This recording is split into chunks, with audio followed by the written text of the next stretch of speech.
Sometimes an insect will evolve to mimic its predator. A fly can look like a spider. A caterpillar can look like a snake. The Judas evolved to mimic its predator. Us. Specimens need to be contained. Don't call her that. What do you want me to call her? Dren. Her name's Dren.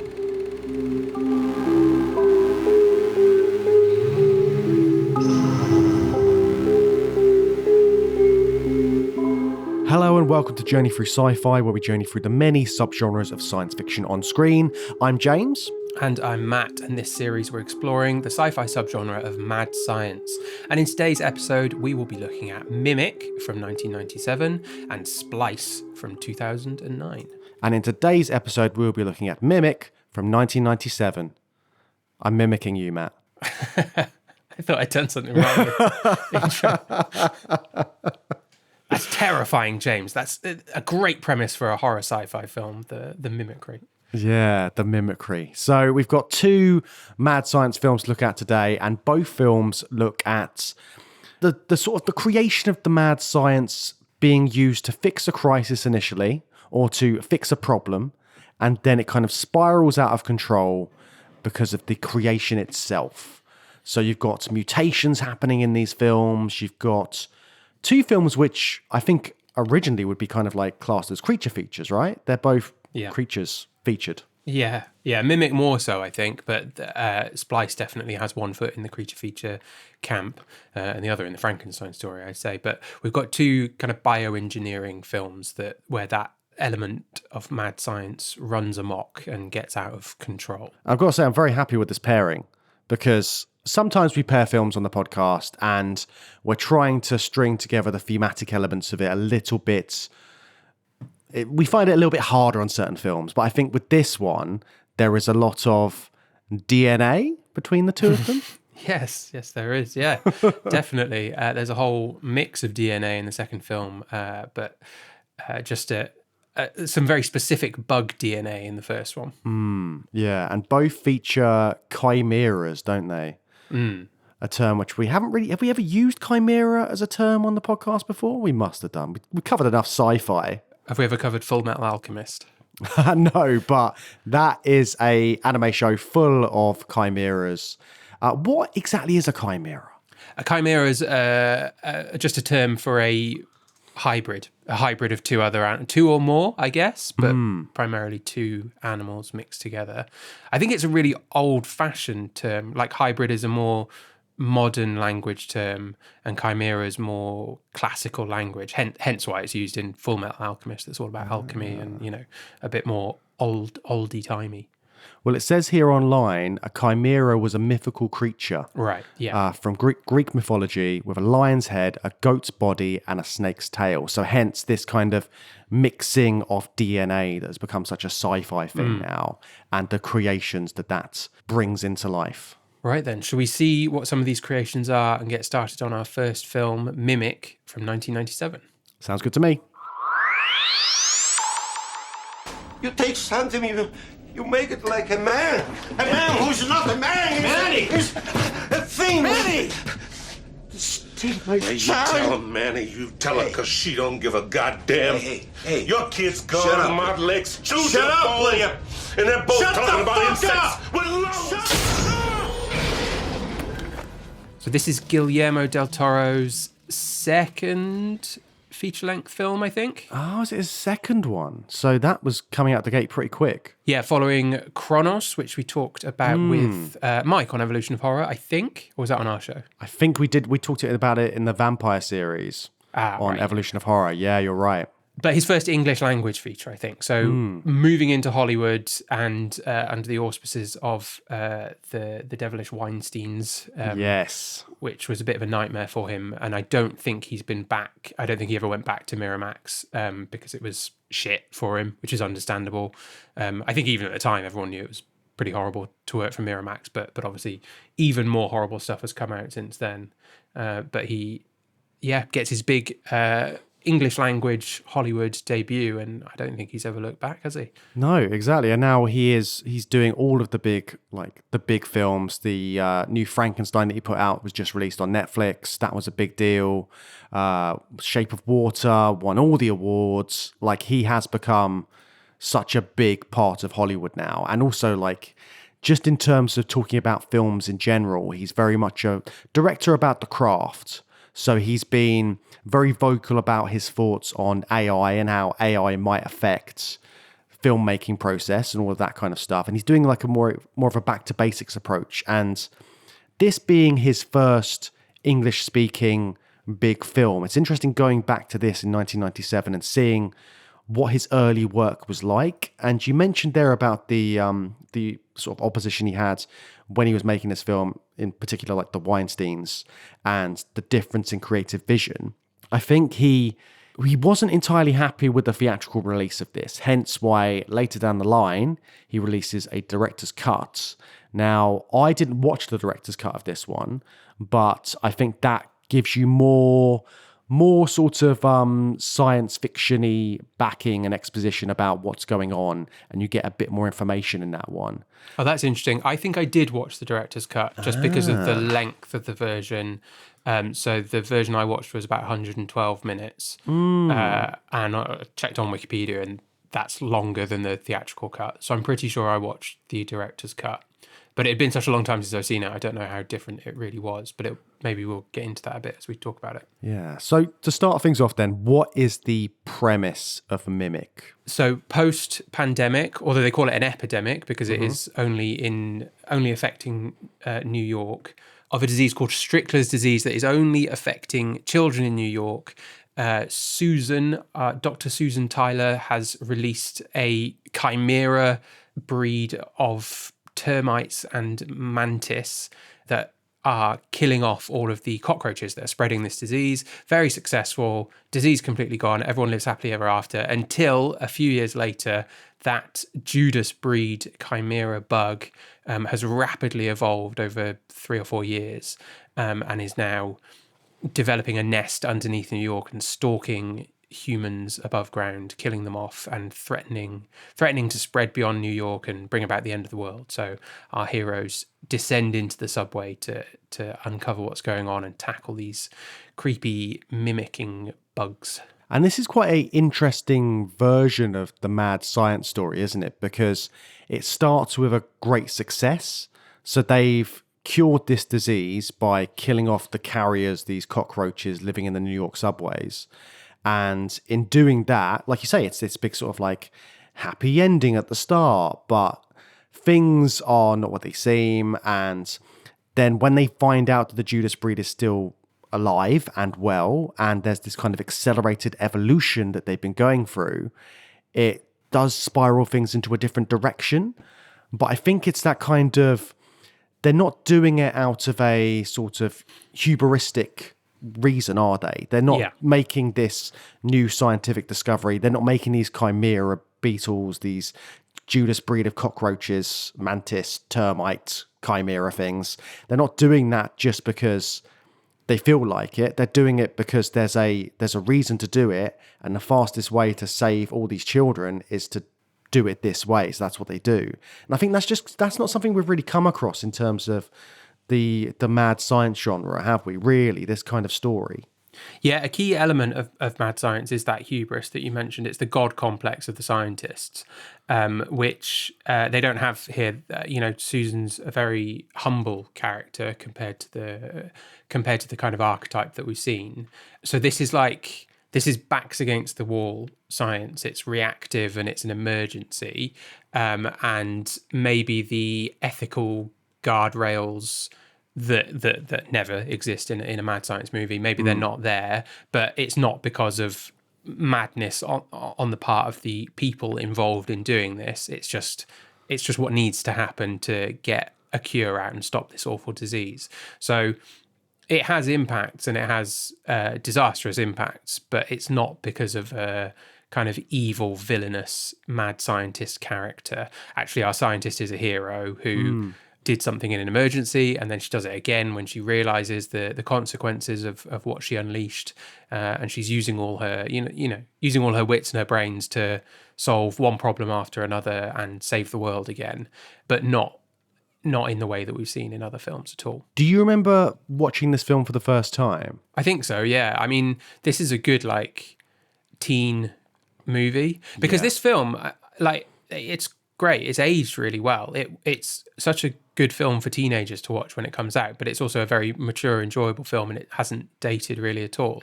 I think the reason for that is it turns into a creature feature or slasher movie halfway through, doesn't it? There's all of this scientific sci-fi stuff in the first half to just to get us to the point of a slasher movie, which is a weird way of going about things, but it's really good fun.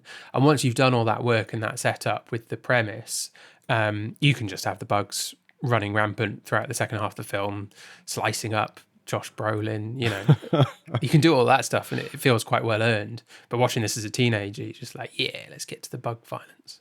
Yeah, and I think this was one of the films which I would have come across in a place like Blockbusters, a video rental store, and I must have seen it on the shelf, seen it was called Mimic, knew nothing about it other than that.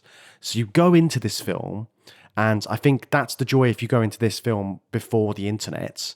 You don't know exactly where it's going to go, and then to have that twist halfway through where you're like, this weird person which is stalking these people and killing them isn't a person at all, and then it's one layer to that. There's another layer that these Judas breed cockroaches, beetles.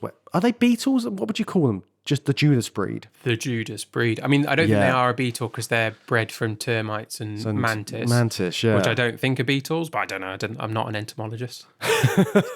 That's surprising, Matt. I thought you were an entomologist. No, just a bug enthusiast. Not a professional. Yeah, you mentioned it as you referred to the twist where the stalker, the kind of I know what you did last summer style stalker killer is revealed to be a bug. And that is how I remember it from when I was a kid watching it. But watching it again, it's not a twist, really, is it? Yeah. You have to know that it's a bug just from the way the film is set up, because the first half of the film is so complex about this backstory, about all the work that Susan's done with bugs, and it's it cannot be anything other than a bug, right? But the tropes that they use, obviously, it's walking around like a human, it's got that stalker slasher killer vibe to it. So it kind of works as both, but it's not really a twist, is it? Watching it as an adult, you'd be a fool to think it was anything other than related to the bugs in some way, right? Yeah. That could be because of the director's cut and the difference between that and the theatrical cut, potentially. If they do have that difference. Yeah, I did read that the Weinsteins wanted it more scary and more like a horror movie. You're right. All of that stuff with the two kids is very sort of more in the horror realm. So you've got two kids in this film who are exploring the subways, and they're selling bugs to Dr. Susan Tyler, our protagonist, and they're just going around finding all these different bugs and then selling them to her for her research. Yeah. They've got quite a hustle going on with that. And then they find the weird New bug. York kids. Yeah, a couple of wise guys. And the way that they're doing that is quite a savvy way to make money, but also it gets really dark really quick with those kids. And I think there's a scene in the subway where they meet one of the Judas breeds and they both get killed off. Yeah, I was very surprised. What? They both get killed. You're killing the kids. And I think, does an animal die pretty quick as well? There's a dog. There's a dead dog down there while they're exploring. You're killing kids and dogs. Yeah. So kids and animals straight off the bat. Del Toro is not holding anything back in that regard. And that was really surprising because that's something that rarely happens in films, especially films which are like Hollywood films. Yeah, I wasn't expecting those two kids to die. I thought they'd get out and get the message to Susan and Peter. So that kind of took me by surprise, and I thought it was quite a fun thing to do in a 90s horror film like this. And it doesn't feel exploitative. You can make a movie where you have violence against children and it can just feel exploitative, for the shock value. But here I was like, oh, you caught me off guard there. I wasn't expecting that. And then the other kid, the kind of the adoptive son of Manny, Chewie, goes missing, But because they'd already killed off 2 kids, I was just like, I guess they've killed off Chewie as well. Yeah, Kids just 100%. die in this film. Yeah, and there's one scene where there's something like a lot of people working in a sewage factory or something, some sort of waste factory, and they find this body and they say, oh, is that a kid? But then they twist it again and it turns out it's one of the Judas breed infants. And then you've got that kind of reveal there. That was Norman Reedus in the Sewage Works. Did you recognise him? Yes, I did indeed. Like, if you look up the cast on Google, Norman Reedus comes up really like high up in the cast list, but he's in it for like 5 seconds. Yeah, well, probably the most famous person in the cast now. Between him and Josh Brolin, yeah, definitely. Oh, yeah. And again, Josh Brolin's hardly in this. But going back to the Judas breed themselves, they've got quite a good sci-fi explanation as to why they have developed in this way. So there's this idea of accelerated evolution because they were given a very short lifespan. So they're supposed to die within, I don't know what the exact time is, but because they're supposed to die so quickly, there's this kind of knock-on effect in the sci-fi of it all, that means that they end up evolving much quicker. So you've got this accelerated, they've evolved like millions of years in the span of a few years. They've got a super fast metabolism, and I think that's essential to how they kill off the cockroaches because they secrete some enzyme that forces the cockroaches' metabolisms to speed up, which means they basically starve to death because their metabolisms are working faster than they can consume calories to sustain their metabolism. So they've got this super fast metabolism, but that means they also breed faster. They weren't supposed to breed. They were all females, I think, but there's been a, life finds a way type frogs on an island switch. Yep. And with that advanced metabolism and the ability to breed, they've gone through thousands of generations of bugs within just 4 years. And across those generations, it's allowed this rapid evolutionary change, which I think is great. That feels like very solid science, or it's at the level of like realistic science where I'm not intelligent enough to pick it apart. And I'm like, yeah, works for me. Hard sci-fi. Yeah, and they go one step further with that again, don't they? With the idea that because they find lungs on these specimen, and then that apparently is the reason that insects don't grow past that small size because they don't have lungs, so they don't develop to be larger. And then that's a really terrifying concept as well. So if you give them lungs, if they develop lungs during evolution, then they suddenly become massive and become a real threat to humanity. And I don't know how scientifically accurate that is, but as an explanation in this film, I was like, fuck, that's great.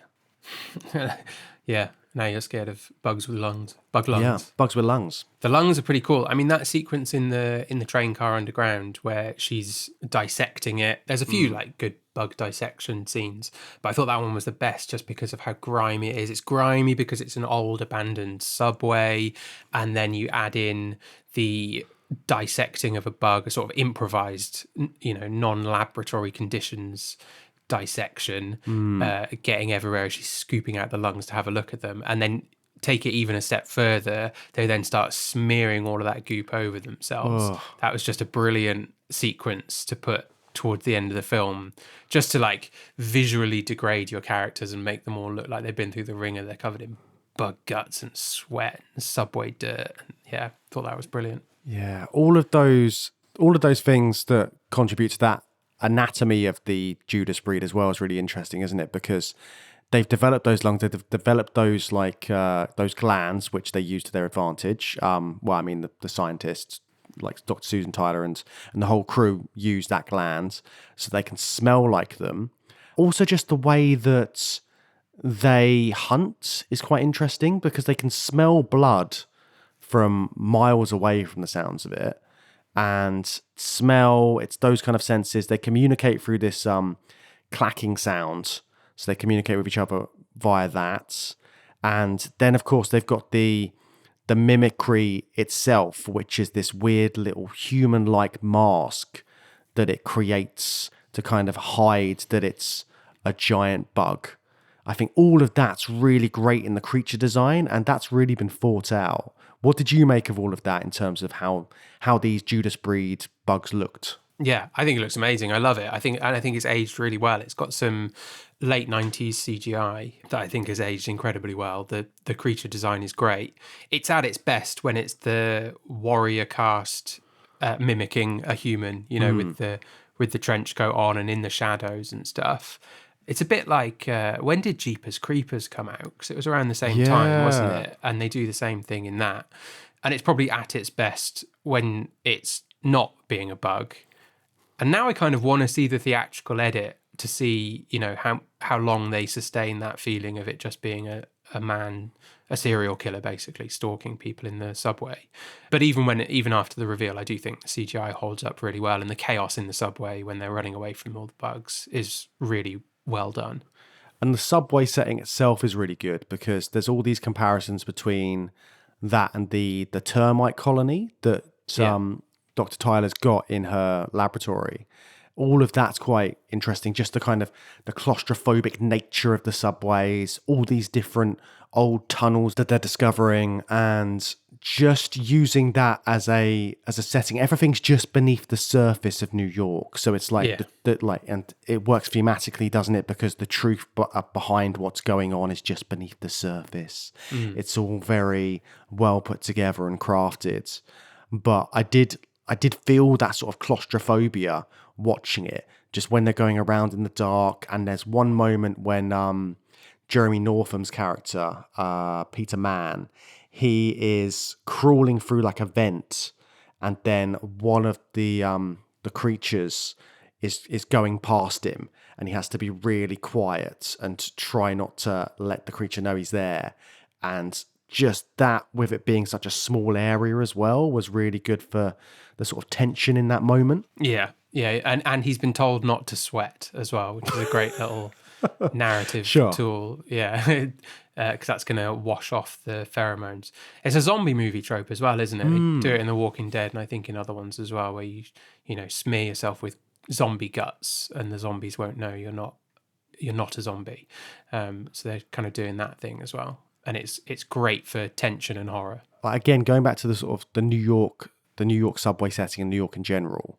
So cockroaches and those kind of bugs are they don't exist over here in the UK, but they're they're more commonplace in New York, to say the least. Everyone's seen a cockroach.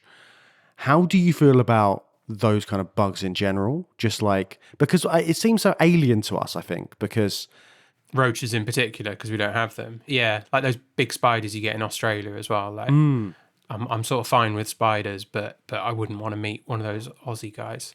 Roaches, yeah, I'm not a fan. I don't want to have anything to do with roaches. When I was on my honeymoon, I woke up to go to the loo in the night, and there was a cockroach in the loo. Jeez. And it was the middle of the night. I didn't really know what to do, so I just took one of the like water that there was like cups on the sink for water. I just put that over it. And I just wrote a note to my wife saying, do not pick this up. There's a roach underneath it. I was just going to deal with it in the morning. In the morning, cup exactly where I left it. Roach wasn't underneath it. Jesus. Don't know how it got out. Don't understand what happened. And it wasn't like a light cup. It was like a mug, like a coffee mug kind of with thing. a brick porcelain. on top of it. No, I didn't put anything on top of it because I was like, this is a porcelain mug. Like an insect cannot lift this. But the roach wasn't there in the morning. So that's my only interaction with a cockroach, and I don't want to. As far as I know, it's still with me. It got in my luggage. I don't know. I don't want to deal with them. Oh my God. So yeah, no, I'm not a fan of cockroaches. Yeah, nah. Have you had any roach encounters? Roach encounters of the third kind? I have not, but I know it's inevitable. Next time I go to America, it's going to happen at some point. I'm going to see my first cockroach and be like, lovely. Go down in the like under subway, just trying to see if you can get into the sort of disused subway areas and see what you can meet down there. Yeah, I don't know about that. You want me to go into the bit where the two kids get killed, basically, is what you're saying. Yeah. Matt's sick of doing the podcast. He's trying to kill me off in America. Madness. But also just like the structure of those cockroaches, because cockroaches are supposed to survive anything, like nuclear explosions and all that kind of stuff. But these Judas breed creations, they seem like they will keep coming back. They're very durable, but also like if they get shot up or sliced and that kind of thing, then that's kind of it for them. They're still a little bit brittle. They're not kind of like this super hard exoskeleton of the cockroaches. It's like they've still got a weakness. But I think the scary thing about these creatures is that they will keep coming at you. Like there's that moment when Leonard, the security officer played by Charles S. Dutton, he's going around he's just killed one of them, and then he thinks it's dead. It's been sliced in half, and then it still slices his Achilles heel.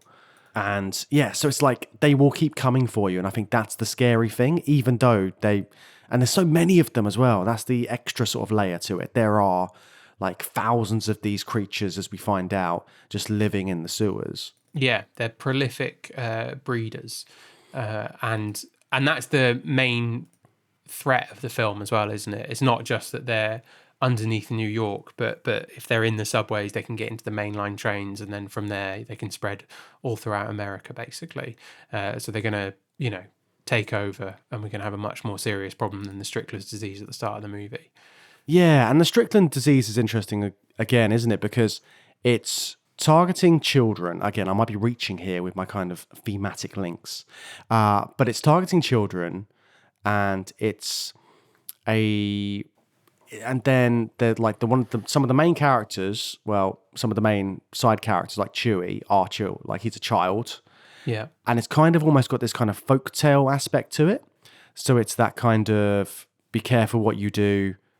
These things happen, and it's kind of like it feels very fairy tale-esque in a way, and I think that's because of Del Toro's influence. Because if you look at what else he's done, like Pan's Labyrinth, stuff, yeah.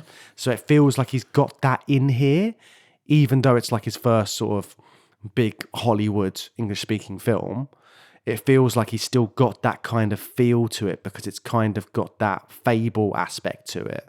I don't know what other bits you thought might be connected to that, or if you saw that kind of element. Well, from the children, I think the children being in danger feels very fairy tale, but from that you also get the sort of themes of reproduction.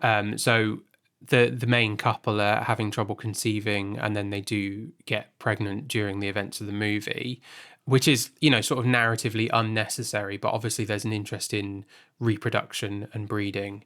They've got their own thing going on at home, and then there's this danger of the spread of the breeding, and the fact that the Judas breed is bioengineered not to be able to breed and reproduce, but overcomes that. And then you've got this fertile male that's the big scary bad one at the end that looks really like a praying mantis.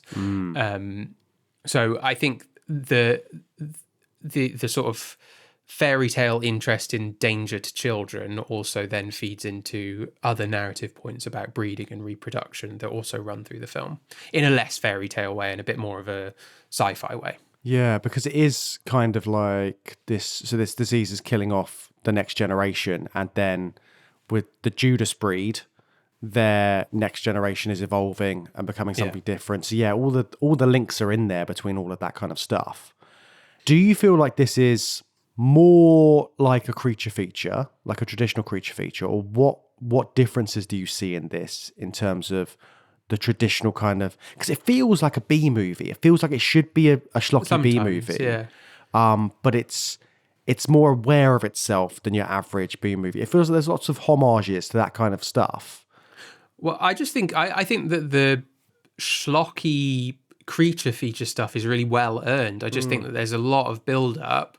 You've got scientists running around New York, investigating CDC infection scenes and going down into the subway to get samples of insects and stuff like that, explaining why they're doing this, all linked back to this, incredible scientific effort that they did 3 years ago. And all of that is so well explained that the events of this film just have like such a solid sci-fi grounding.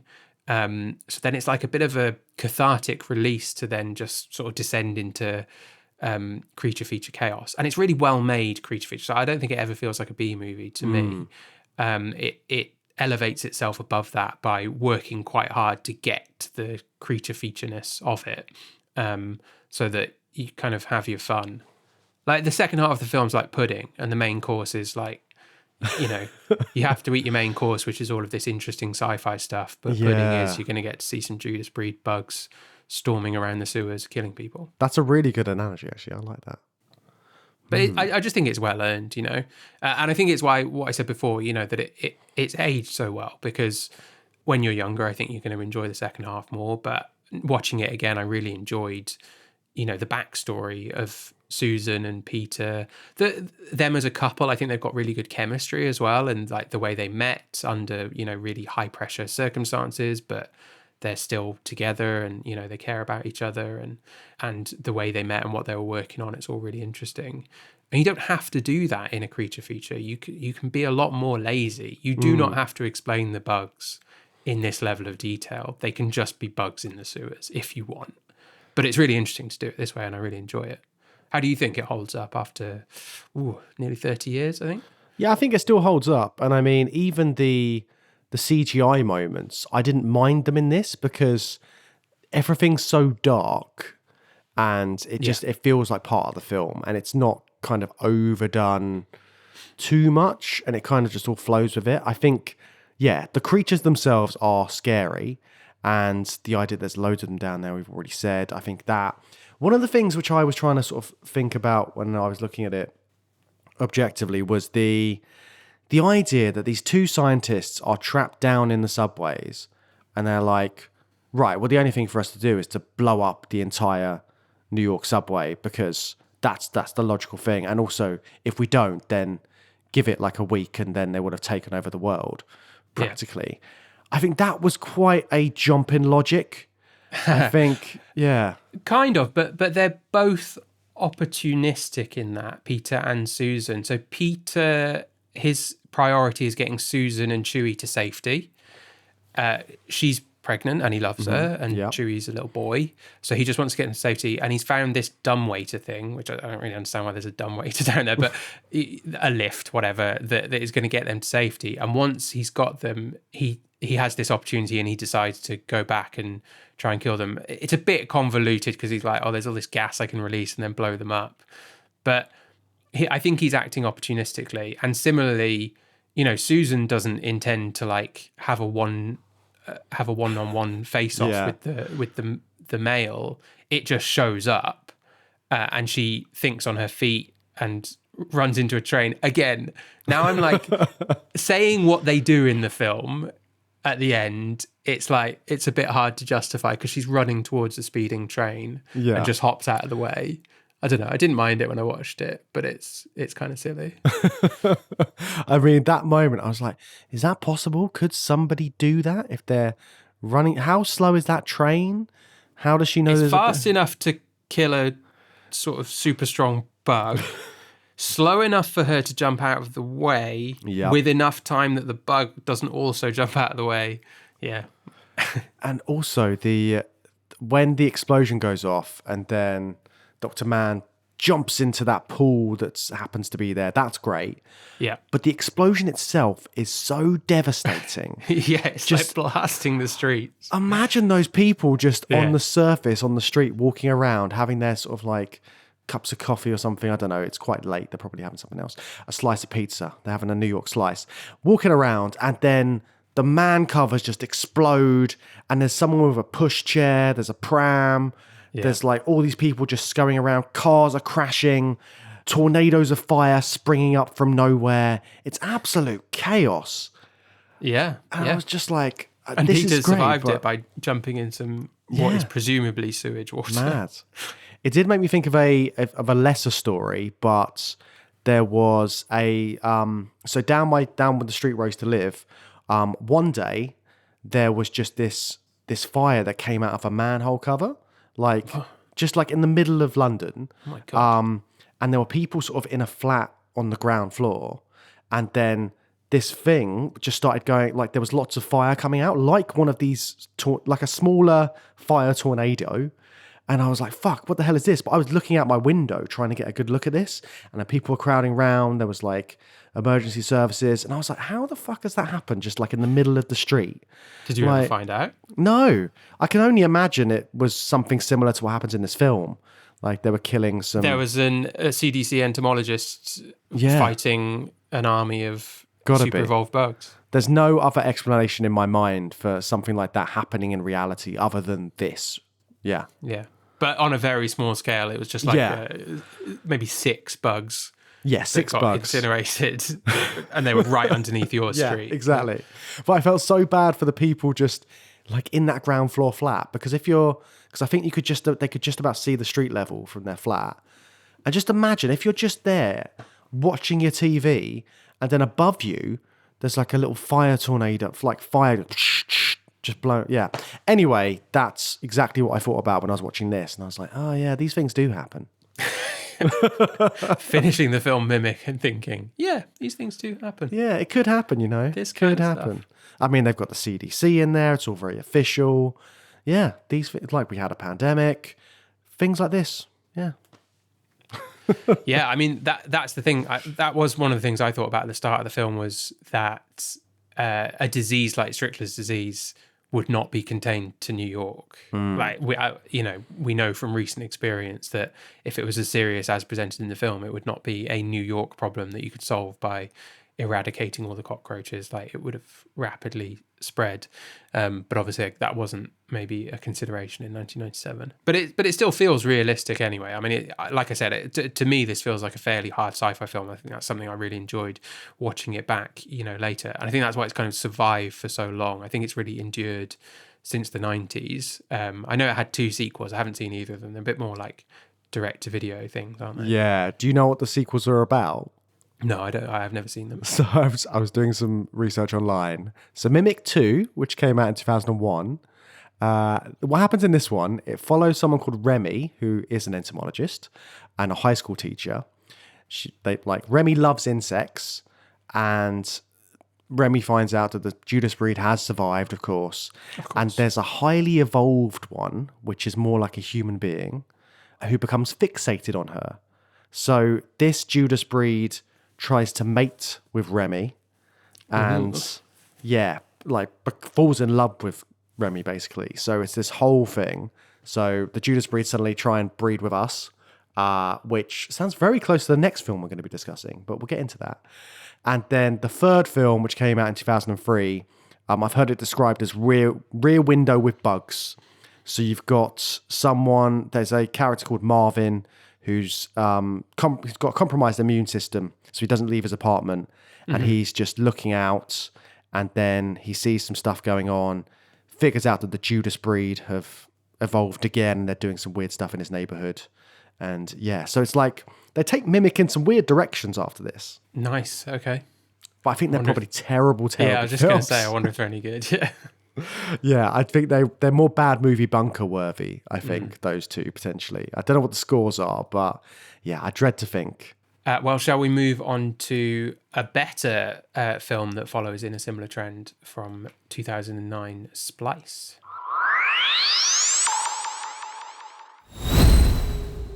Hi listeners, hope you're enjoying the show. If you want to support us and get access to hundreds of hours of bonus episodes, you can sign up to our Patreon. We've got discussions on all the latest sci-fi films in cinemas, the Bad Movie Bunker, and Patrons' Picks, as well as mini-series covering your favourite franchises. Patrons get to have their say on what we cover, both over on Patreon and right here on the main show too. So if you want to join, head over to patreon.com/Journey Through Sci-Fi. Now, back to the episode. It's okay, honey. There's nothing to be afraid of. This is your new home now. This is your new home. Come on, it's okay. No. What is it? Come okay. on. It's just a Johnny, vibe. it's all right. Dren, come with us. So, Splice from 2009. This is a very, very weird one and quite a divisive one as well. Is it? I think people really go either way with this film. So case in point, I put a question about this on the Evolution of Horror pub quiz questions about Splice. That was like my little contribution to Mike's Evolution of Horror quiz. And some people were commenting, oh, this is a great film. Let's watch it. I want to watch it again. Some people were like, this film is absolutely awful. Like, I hated watching this film. And I think it is quite a tricky one to get your head around because some really quite disturbing stuff happens in this. But it's a very interesting one to look at in the context of mad science. Yeah, it's mad. It's absolutely demented. It's absolutely mad. I really like it because I think it goes all the way. And some really disgusting stuff happens in it. Lots of really disgusting things happen in it. But I think there's an element of they open an ethical door at the start of the film, basically, and proceed through that door and continue to go down it thematically in the film, basically. And I like that about the film. And I kind of respect the decision to just take it all the way to where it goes, basically. And it's directed by Vincenzo Natali, who directed Cube as well, which was another great low-budget sci-fi film, which was also quite extreme in what was happening in that. Cube, where the premise is lots of people are trapped in this weird kind of maze and having to try and get out. And this feels like they've given him a much bigger budget and they've been like, right, make what you feel like.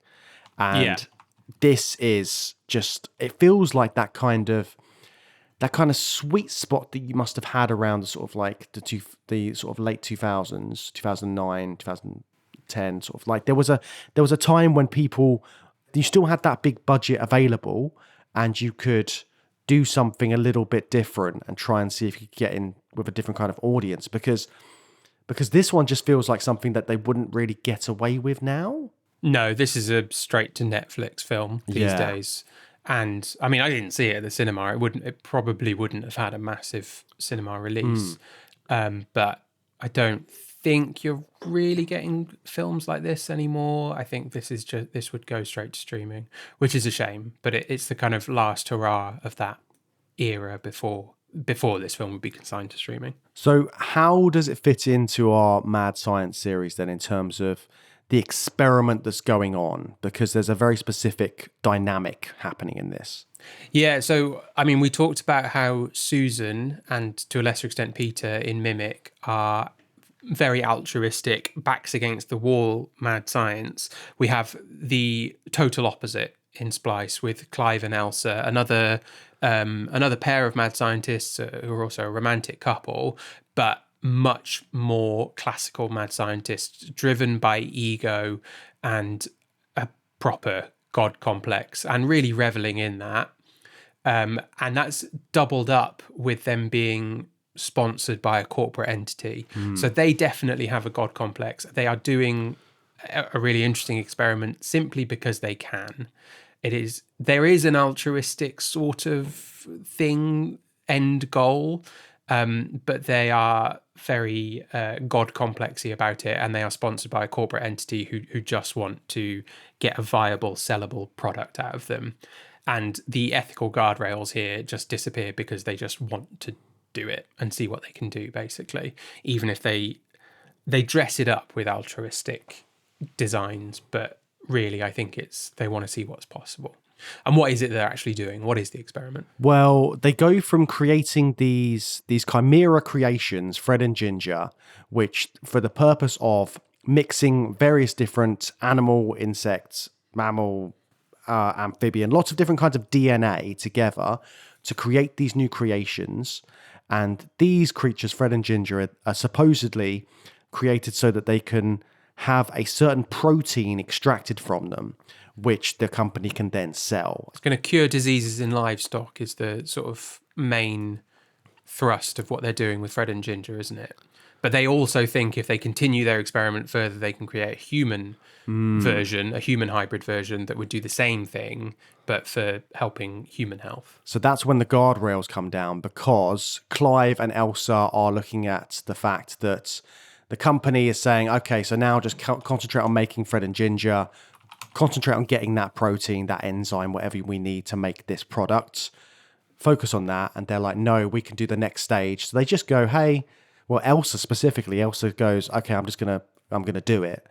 And then she goes that one step further and then mixes all of these different kinds of DNA with human DNA to create something else, to create a new chimera.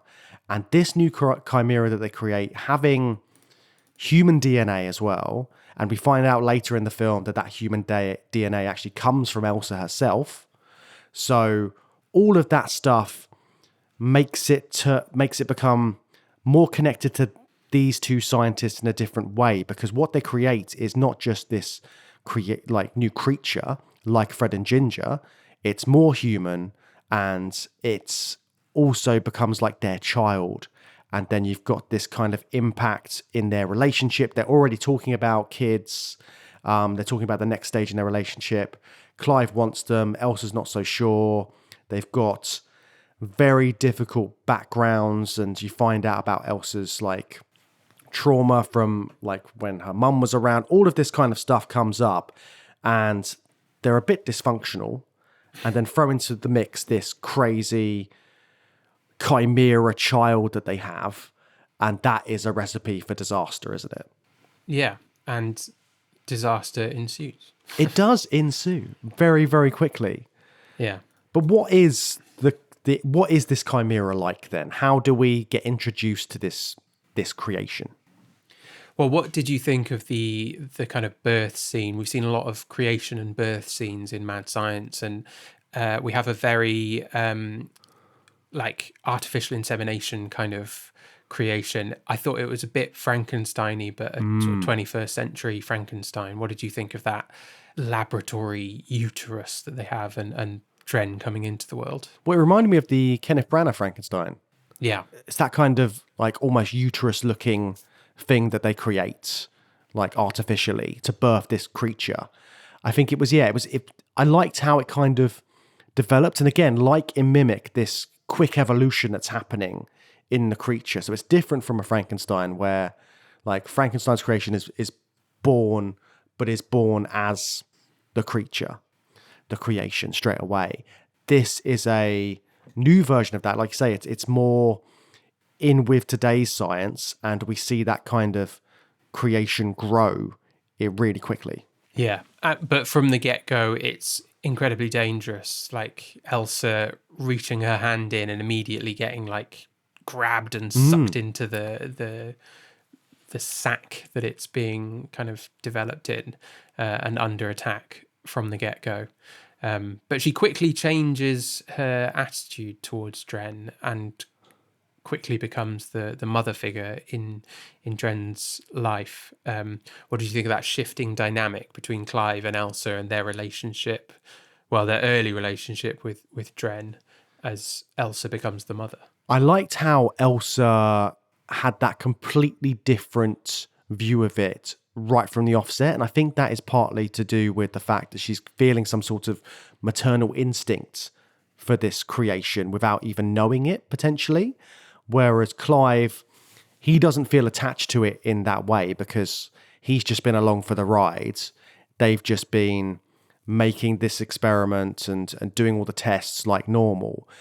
So even when you first see Dren, which is the name of the chimera creation that they give birth to, it's so different from like a human child at the very offset. Like at the beginning, it's like in this weird kind of sack, and it's sort of got this kind of tail before it's even fully formed, and then the next thing you know, it's kind of this weird, like this kind of like kangaroo-legged creature wandering around, but it's got very human eyes even at that point. But at that point, it's very different to anything you would recognize as being human, but it's just got that kind of anthropomorphized look to its face, which you can identify with more. But then Clive still sees it as this weird creation, whereas Elsa's already seeing it as, okay, I've got some sort of feelings towards this more than perhaps I would for like a Fred and a Ginger,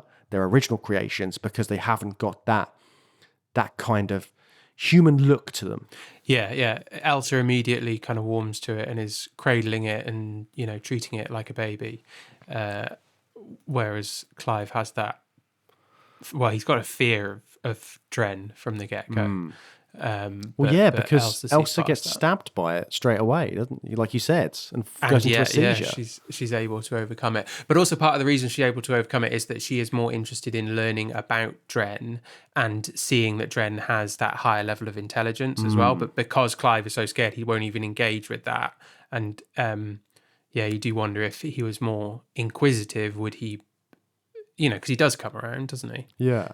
And sees Dren as more human. But they do try and kill Dren within the first 10 minutes of seeing Dren. They decide to, they realise they've made a mistake, and go back to kill Dren. But that is when Elsa sort of realises that there's more to Dren and stops that. But also just going back to how Clive and Elsa are as scientists, I thought the depiction of the scientists in this, not just sort of the God complex element of it, but the fact that they're almost more like a Buckaroo Banzai kind of scientist.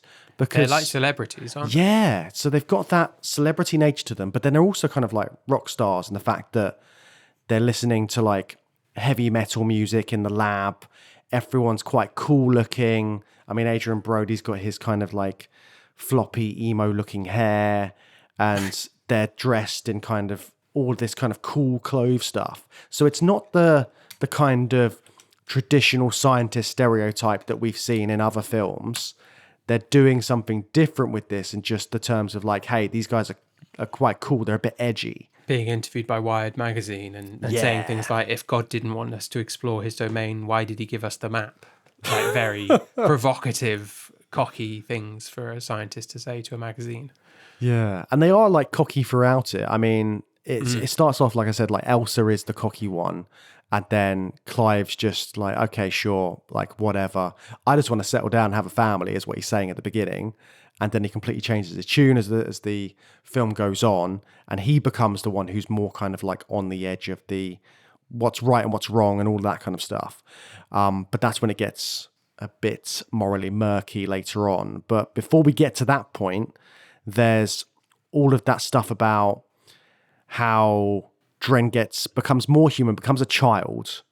And again, we've got another scene where Dren's almost killed. Oh, yeah, the drowning. Yeah. Yeah.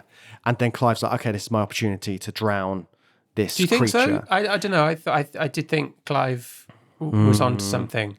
Because he immediately explains why she's survived it. And he says that, what is it? She's amphibian or something and needs to breathe water.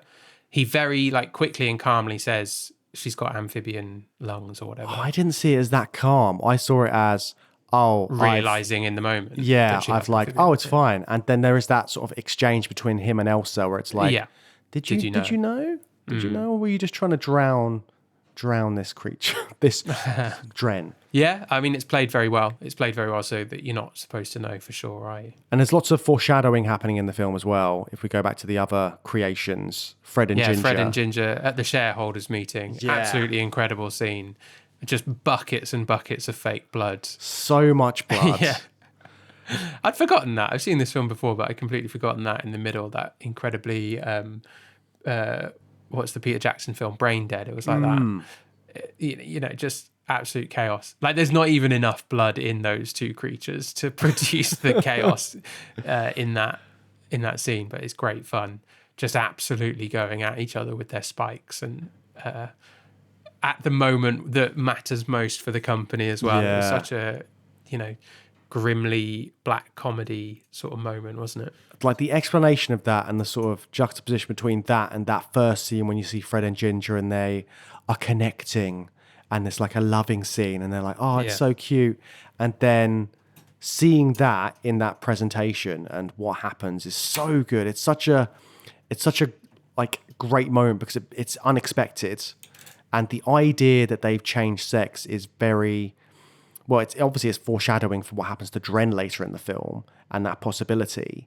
But I think it's just a great moment of horror just in the middle of the film. And again, the whole film, you get that sense of horror about it, don't you? There's that kind of unsettling nature to what they're doing. You don't quite know what Dren is. You don't know what she's going to evolve into next.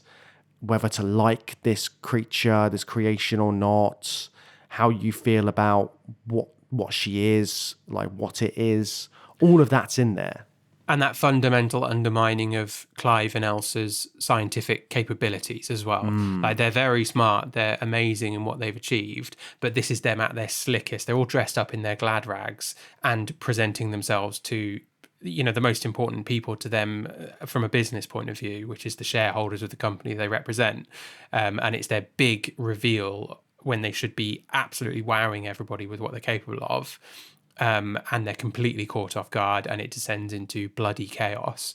So and it's about halfway through the film, isn't it? Just completely undermining their capabilities before the narrative of the film descends into absolute horror and chaos with their respective relationships with Dren. Everything just goes crazy from roughly that point on. So everything's just fallen apart at a professional level. Elsa sort of tries to bring it back, but she seems unhinged when she's actually having more success scientifically later in the film.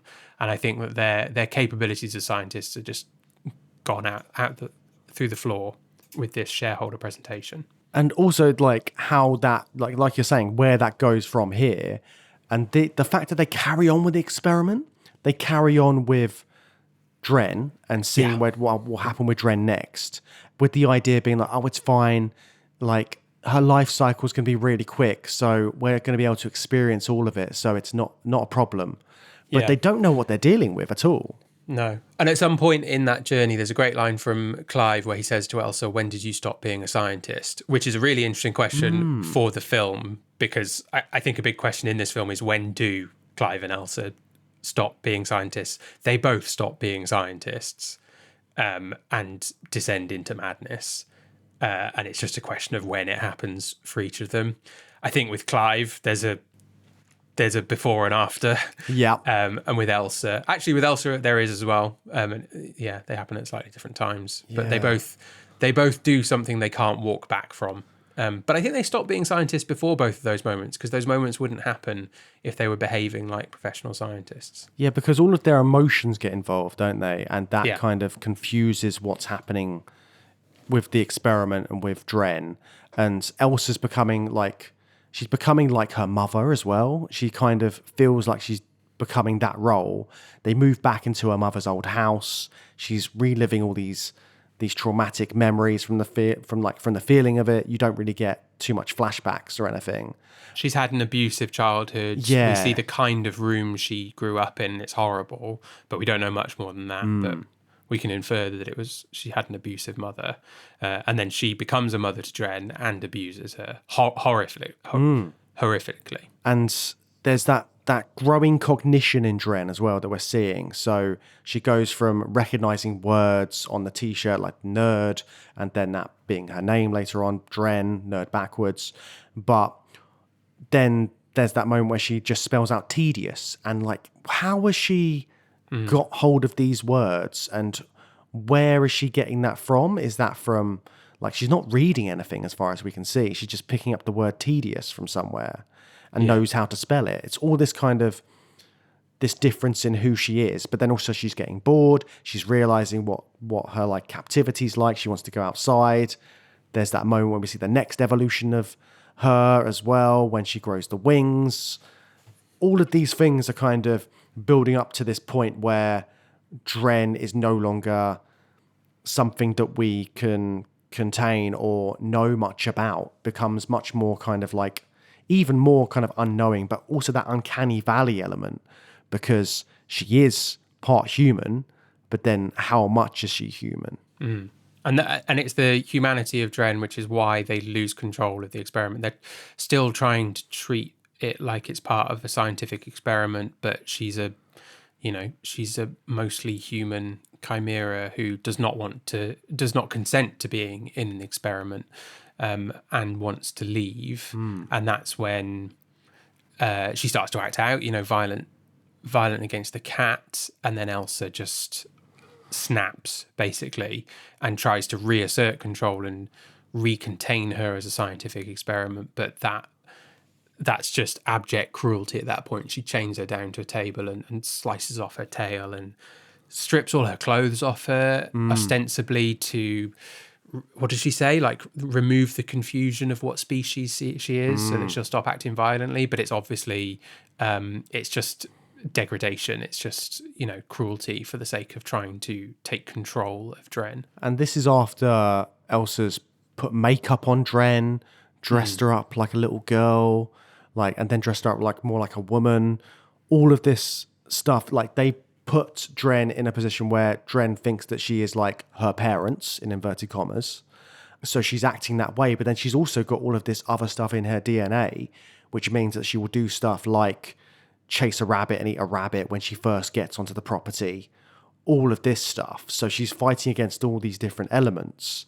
And then as she's getting older, she's maturing. That's where you get into the really sort of weird, taboo sexual stuff that happens in this. When Dren starts taking notice of Clive, she's drawing pictures of Clive. Clive she watches them have sex as well, doesn't she, before they go to the barn? All of this, and she's like, Clive's not my dad, Clive's my daddy. Oh my God. And it gets really weird. When I first saw this film and the sexual encounter between Clive and Dren, that was when I was like, what the actual fuck is happening in this film? It's just like, what is going on? You go from this creature, which you've seen as a child, it's a mix of different animal DNA. It's definitely not a human. But because it's been dressed in makeup, he's like, sure, and naked. Yeah. And more importantly, an established family dynamic with them as father and daughter. And the extent to which Clive is sort of comfortable with that dynamic is, it varies as it goes on. But undeniably they're a family unit, and Elsa dives into that and encourages that by being the mother to Dren, which makes Clive the father. So you've got this sort of incest sense to it, an unavoidable sense of incest to that encounter. The best part of it, the absolute best part of it, is Elsa just walking in on it. It's horrific. It's like, I can't believe that they're actually doing this the first time you watch it. And then to just sort of pan away. Again, it's like very black comedy that not only is the worst thing imaginable happening, but something worse just happened, which is Elsa's walked in and seen the whole thing happening. So it's like exposed and out in the open and even more disgusting, and everyone's just horrified by it. I think it's brilliant. I think that it's such a moment in the film. Yeah, so perfectly done to take it as far as possible and then think about how you can take it farther, which is Elsa walking in right at that moment. I think it's great. Yeah. It's a very pointed thing to do in the middle of the film. And also, I'm just like, when I watched this and when I was watching it again, I'm so confused about how human to take Dren, because there are moments when you kind of feel sorry for her character. Absolutely. She has that bond with the cat. She's looking after the cat. And then the cat gets taken away. And then this happens. And then later on, she kills the cat, doesn't she? Yeah. So it's like all of these kind of conflicting emotions, but she's doing it to get a rise out of Elsa, who she sees as her mother, who is then putting all these restrictions on her and then becoming abusive. It's this, I think, so Vincenzo Natali called Dren the most human character in the film. And I think when you look at the other characters, they're all quite, inhuman in lots of ways. But I think it's just they get completely twisted up in what's right and what's wrong and where the boundaries are. And that's something which we see in mad science. Where is the boundaries? Where are the guardrails stopping something crazy from happening? And in this, they've flung the guardrails 100 meters away. They are nowhere in sight. So that's why it gets into all of this really dark territory that most mad science films don't go as far to go into. And I think a film in 2009 doing that is very interesting. Yeah, definitely. I don't know about Dren as the most human character. She's a creature of instinct, and she's absolutely the victim. Much like Frankenstein's creature, she's acting on instinct a lot and lacking the social understanding of the taboos that she's breaking. She may, in Dren's instance as well, because of her genetic makeup and the extent, what percentage is human, she may be incapable of understanding some of those social cues and that's like her animal instinct is overriding it. But like Frankenstein's creation, she doesn't understand the right and wrong because she hasn't been taught, because she's been raised in this kind of experiment context.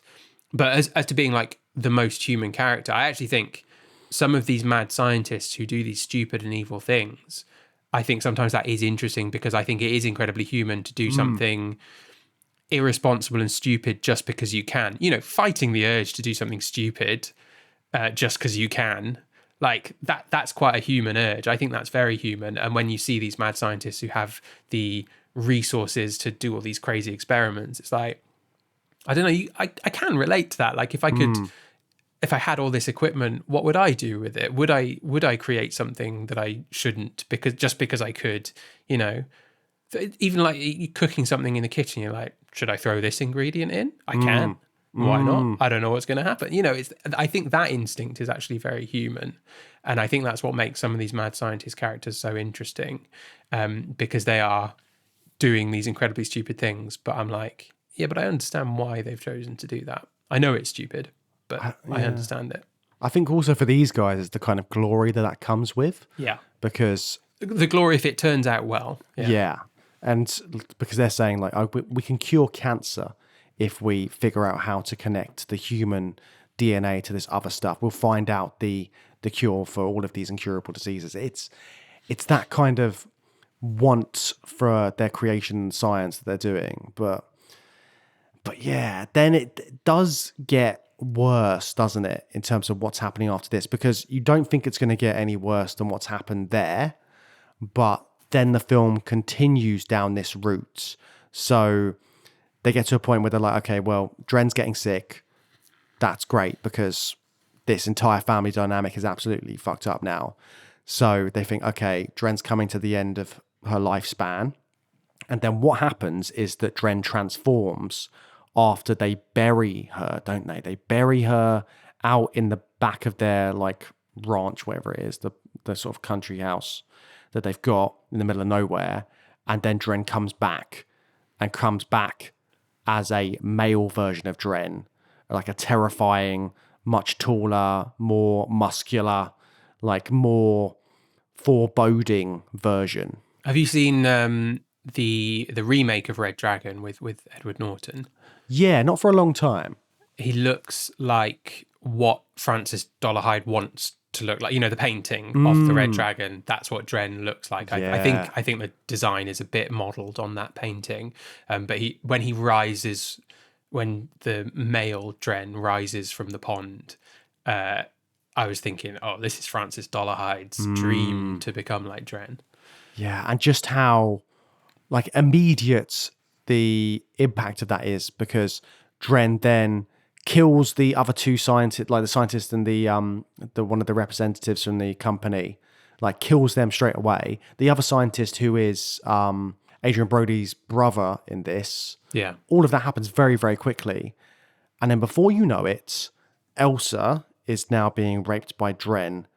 Yeah, and it's horrible. like, and then you hear what Dren says like something like inside me or inside you. Inside you, yeah. Yeah. Has Dren spoken before this scene? Did she get any words out?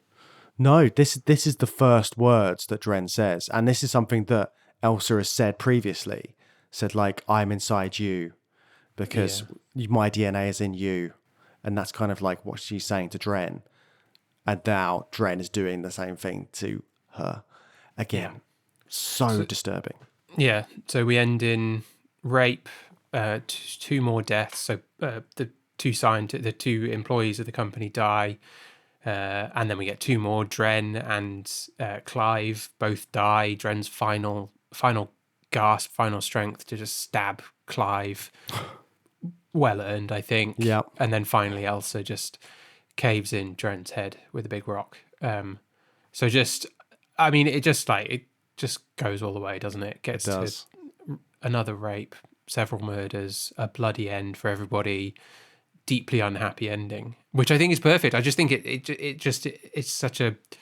it's got the confidence of its convictions, this film, and it gets to where it needs to get to.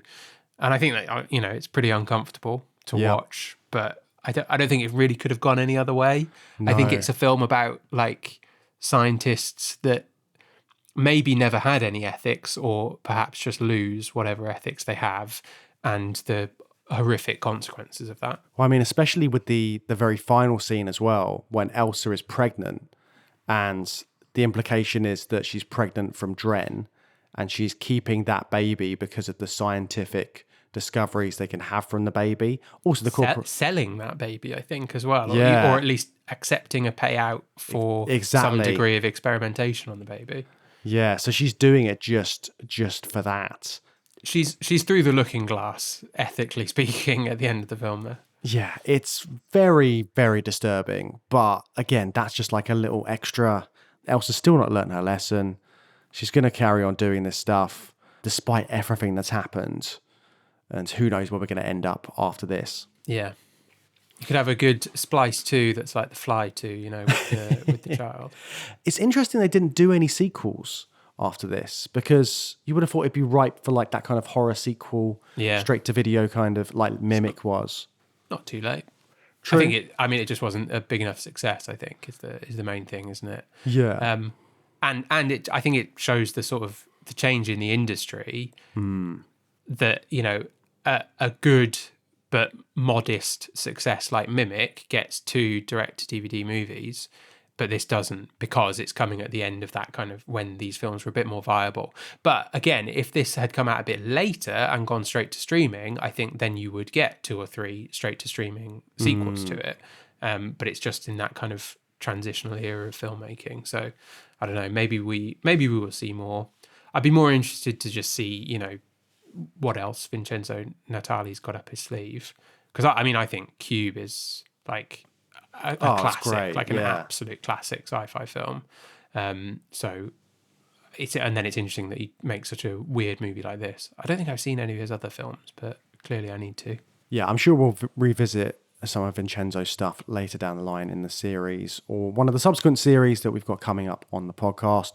But I think it's really interesting just thinking about these 2 films and how they connect together, because we're seeing here, so in the 90s, you've got like more of a creature feature version of Mad Science. In 2009, you've got another creature feature, but it's like, how far can we push the boundaries of what's right and what's wrong?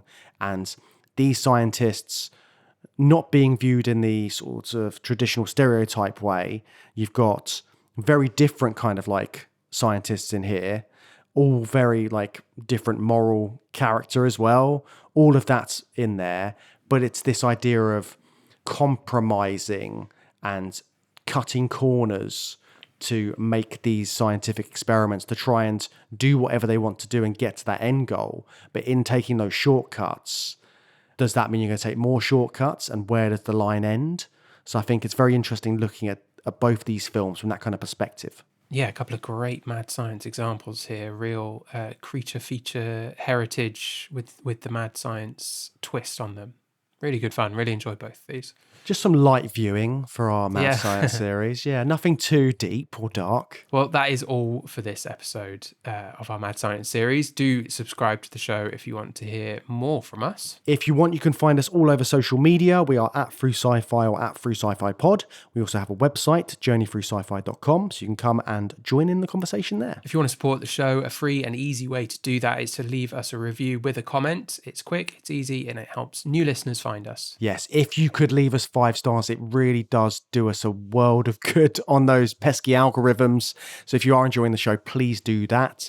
And if you're enjoying the show even more, why not come and join us on Patreon, where you can get access to bonus episodes, new movie reviews, mini-series. There's lots of content over there. You can find us at Journey Through Sci-Fi on Patreon. Next time on the show, we'll be looking at mad science creating superheroes and looking at some of the early kind of MCU and pre-MCU, so around the start of this century, versions of superhero movies. What films have we got for that, James? So we're going to be looking at The Hulk from 2003. So that was like way back when now.